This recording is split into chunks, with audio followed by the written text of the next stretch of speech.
올해 어린이 주일은 코로나19로 차분한 분위기 속에 진행됐습니다. 함께 모여 예배하지는 못했지만 다양한 방식으로 어린이 주일을 기념한 교회 현장을 찾았습니다. 종교 사기 피해자들의 구제와 회복을 돕는 전문 상담소 청년 회복 청춘 반환 지원센터가 문을 열었습니다. 장애인에 대한 차별이 좀처럼 나아지지 않는 가운데 미랄복지재단이 장애인 인식 개선을 위한 캠페인을 전개해 눈길을 끌고 있습니다.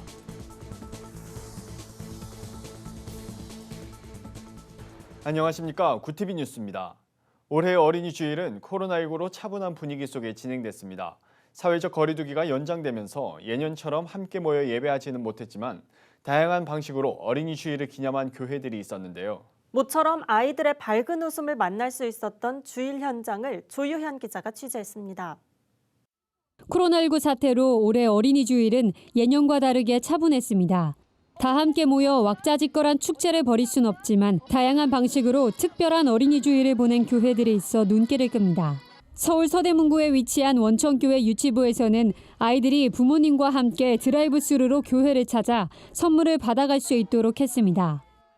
계속해서 영상 예배로 그리고 아이들 예배 인증샷으로 이렇게 사진으로 이렇게 온라인에서 만나다가 직접 얼굴 보게 돼서 너무너무 기쁘고 아이들이 많이 자라서 너무 기분이 좋았습니다. 오래간만에 만나서 아이들에게 어린이날 축하 선물을 전해줄 수 있고 부모님께도 위로와 응원을 마음을 전할 수 있어서 교회는 집에 있는 시간이 길어지면서 지루할 아이들을 위해 보드게임과 줄넘기, 크레파스, 또 학부모를 위한 커피를 선물로 준비했습니다. 2달여 만에 만난 선생님에 아이들은 어색해하다가도 이내 선생님을 끌어안고 반가움을 표했습니다.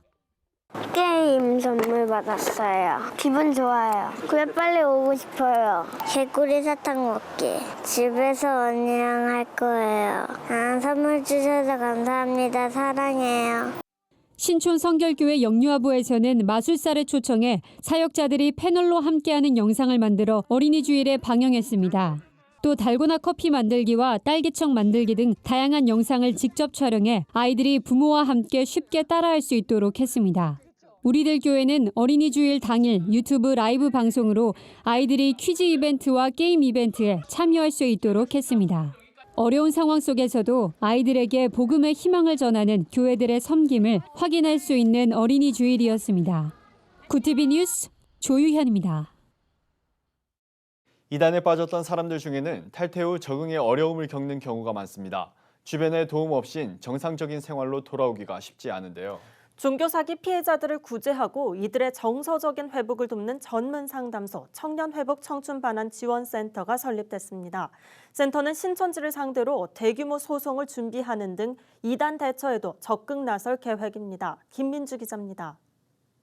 청년 회복 청춘 반환 지원센터는 신천지 대처 활동을 고민하던 전국 신천지 피해자 연대가 이단에 빠진 청년들의 건강한 삶과 신앙 회복을 돕기 위해 설립한 전문 상담소입니다. 센터는 전피연 회원들과 국내 이단 상담 전문가, 문화예술인, 지역교회와 네트워크를 구축하고 이단 탈퇴자들을 도울 계획입니다. 그곳을 박차고 나오는 친구들에게 너희들은 다시 시작할 수 있고 너희들은 최대의 피해자였고 그리고 너희들을 맞아줄 가슴들이 있다는 것을 알려주고 싶어요.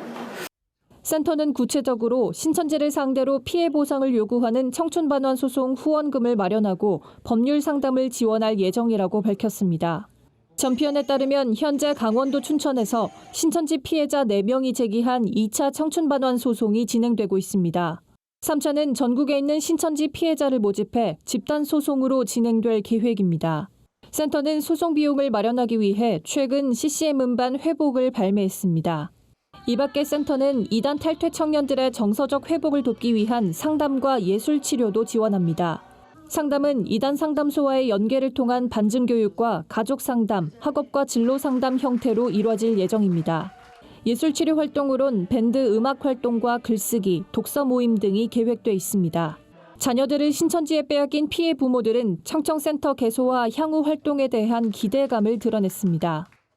신천지가 와야 되고 아이들이 나왔을 때 그 대안으로서 중요한 어떤 기구가 필요했는데 그게 바로 이렇게 이번에 오늘 개소하게 된 청청센터의 큰 의의라고 생각합니다. 회복되어지는 그런 프로그램들이 많이 활성화가 돼야지만 이 아이들이 건강하게 한 사회의 구성원으로서 자기의 몫을 다 할 수 있을 거라고 저희는 생각하거든요. 저희는 그 역할을 다 할 거라고 기대하고 있습니다. 센터는 오는 16일 코로나로 큰 어려움을 겪고 있는 대구에서 위로를 전하는 음악 콘서트를 여는 한편 청년 회복을 돕는 다양한 사업을 진행할 것이라고 밝혔습니다. 구티비 뉴스 김민주입니다. 장애인 차별금지법이 시행된 지 10년이 지났지만 장애인들에 대한 차별은 좀처럼 나아지지 않고 있습니다. 이런 가운데 장애인 인식 개선을 위해 미랄복지재단이 How You See Me 캠페인을 전개해 눈길을 끕니다. 장애인 차별이 사라지지 않는 원인으로 인식 부족이 가장 많이 꼽히기 때문입니다. 지난달 20일 장애인의 날을 맞아 처음 시작한 이번 캠페인은 미랄복지재단 홈페이지에 장애 유형별 정보와 에티켓을 함께 제공하고 있습니다. 지체장애와 시청각장애, 발달장애 등 6가지 장애 유형으로 나누고 시각장애인과 함께 걸을 땐 자신의 팔을 시각장애인에게 내어준다는 식의 예시도 함께 알려주고 있습니다. 미랄복지재단은 이달 30일까지 서약 참여 이벤트도 진행합니다. 장애인을 동등하게 바라보고 행동하겠다는 서약으로 참여 시 미랄복지재단 소속 발달장애인 작가들의 작품으로 제작된 굿즈를 제공한다고 재단 측은 밝혔습니다.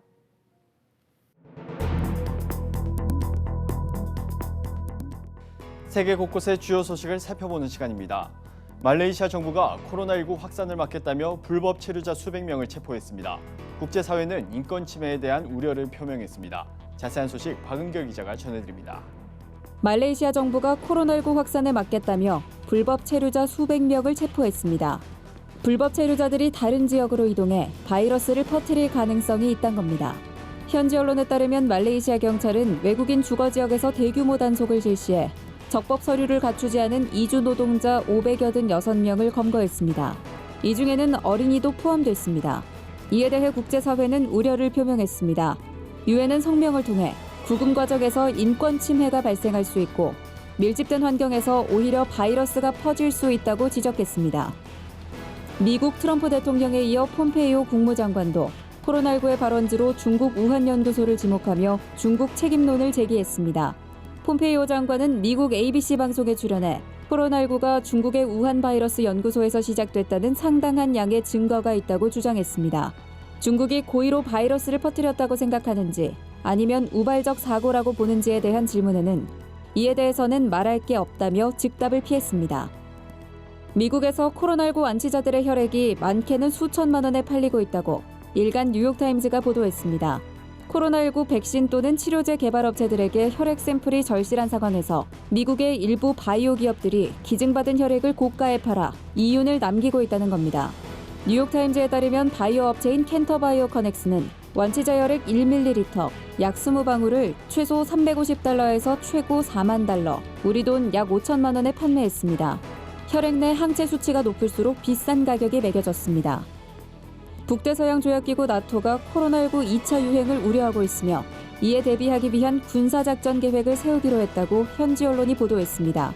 이 같은 움직임은 최근 나토가 코로나19 사태에 충분히 대비하지 못했다는 목소리가 내부에서 제기된 뒤 나온 겁니다. 옌스 스톨텐베르그 나토 사무총장은 나토 회원국 대사들과의 회의에서 2차 유행에 대응하기 위해 나토 자체 지원 방안과 의약품 조달 방안을 수립하고 보다 장기적인 세계적 유행병 대응 비상계획을 세우기로 합의했다고 밝혔습니다. 아베 신조 일본 총리가 전국에 선언된 코로나19 관련 긴급 사태를 이달 말까지 연장할 방침을 굳혔다고 현지 언론이 보도했습니다. 아베 총리는 코로나19 감염자 급증에 대응해 지난달 7일 7개 광역 지역에 긴급 사태를 선포한 뒤 같은 달 16일 이를 전국으로 확대했습니다. 이에 따라 일본 전역에서 외출 자제 요청, 흥행시설 이용 제한 요청, 지시 등이 내려진 상태입니다. 일본 정부는 전국의 긴급사태 기간을 연장하면서 감염 상황이 덜 심각한 지역에선 철저한 감염 예방 조치를 전제로 사회 경제적 활동을 단계적으로 재개토록 할 방침입니다. 구티비 뉴스 박은결입니다. 오늘의 사회 이슈를 이정은 기자가 종합해 보도합니다. 오늘의 이슈 포커스입니다. 정부가 4일부터 취약계층 280만 가구에 긴급재난지원금을 현금으로 지급합니다. 행정안전부에 따르면 1인 가구 40만 원, 4인 이상 가구는 100만 원을 받습니다. 현금 수급 대상이 아닌 일반 가구는 오는 11일부터 신청을 받아 카드 포인트와 상품권으로 지원금을 받습니다. 지급 대상 여부 조회와 신청은 마스크 오브제처럼 세대주의 출생연도 끝자리를 기준으로 가능합니다. 현금이 아닌 긴급재난지원금은 오는 8월 31일까지 사용할 수 있습니다. 손흥민이 토트넘 역사상 최고의 활약을 펼친 외국인 선수로 선정됐습니다. 영국 축구 전문 매체 90민은 영국 프리미어리그 출범 이래 각 팀을 거쳐간 최고의 외국인 선수를 선정해 발표하면서 토트넘 대표 선수로 손흥민을 꼽았습니다. 이 매체는 토트넘을 거친 수많은 외국인 기대주 중 손흥민은 단연 최고였다고 찬사를 보냈습니다. 이어 타고난 재능과 스피드의 골 감각까지 갖춘 손흥민은 리그 최고의 공격수이자 아시아 역사상 최고의 축구 선수가 됐다고 호평했습니다. 오는 10일 취임 3주년을 앞둔 문재인 대통령이 공식 일정을 비우고 향후 국정운영 구상에 전념하는 것으로 전해졌습니다. 청와대 관계자는 생활 방역으로 전환하더라도 코로나19 확산세는 안정적으로 관리돼야 한다면서도 코로나19가 가져올 경제 충격을 회복하는 일에도 정책 역량을 집중해야 한다고 덧붙였습니다. 과감한 정책 집행으로 빠르게 충격에서 벗어나는 건 물론 이를 발판 삼아 한국 경제의 성장 동력으로 삼아야 한다는 것이 청와대 판단입니다. 방송 광고에 사용하는 로고송이나 유행어 등을 지식재산권으로 보호받을 수 있는 소리상표 출원 건수가 크게 늘었습니다. 3일 특허청에 따르면 소리상표 출원 건수는 2015년 6건에서 지난해 44건으로 7.3배 증가했습니다. 소리상표는 한미 FTA 체결 합의에 따라 2012년 3월부터 상표 범위에 추가됐습니다.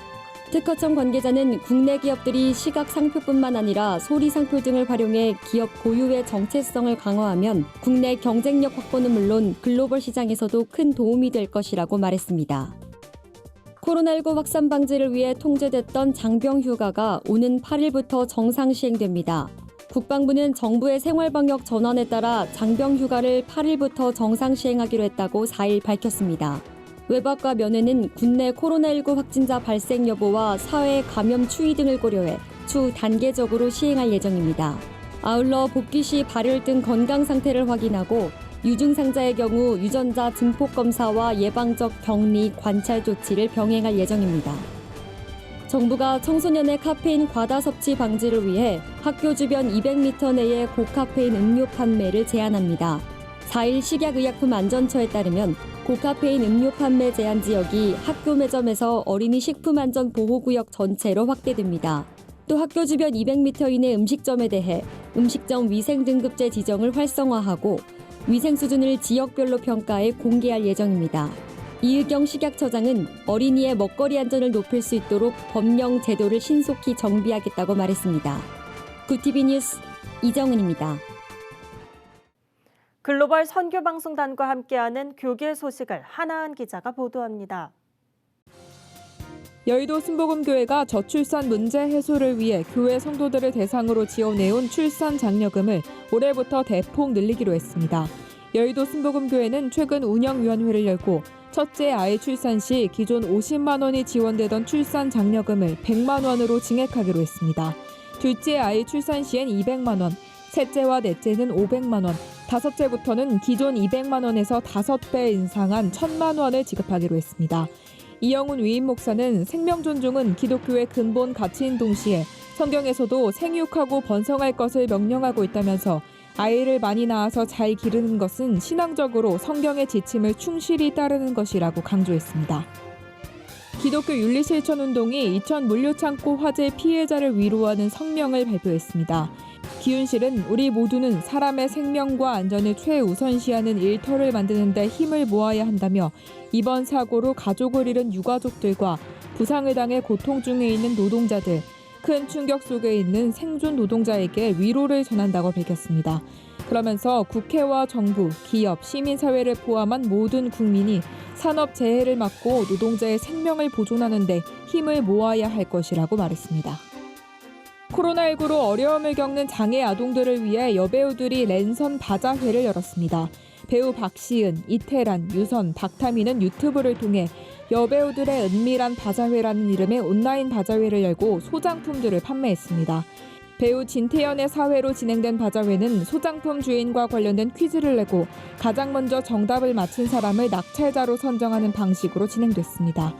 2시간 동안 진행된 온라인 바자회를 통해 모인 수익금은 미랄복지재단에 전액 기부될 예정입니다. 하이패밀리에서 어린이날을 맞아 2020년 가족 몸놀이 축제를 5일 경기도 양평 숲속 하이패밀리 자연치유공간에서 개최합니다. 올해 4회를 맞는 이번 축제는 가족 친밀감을 강화하기 위해 아빠, 엄마와 아이들이 한데 어우러지는 놀이축제입니다. 하이패밀리 김향숙 대표는 집콕으로 긴 시간 함께하면서 싸울 일이 많아진 시기에 몸으로 놀게 되면 마음이 회복되고 가까워질 것이라며 이번 축제는 어린이날 자녀에게 줄 수 있는 최고의 선물이 될 것이라고 말했습니다. 구티비 뉴스 하나은입니다. 6일부터 사회적 거리두기가 시행된 지 45일 만에 생활 방역으로 전환됩니다. 종교시설 역시 방역 수칙을 준수하는 조건으로 운영이 가능해졌는데요. 자칫 느슨해지지 않도록 더욱 주의가 필요할 때인 것 같습니다. 이상으로 뉴스를 마칩니다. 오늘도 함께해 주신 여러분 고맙습니다.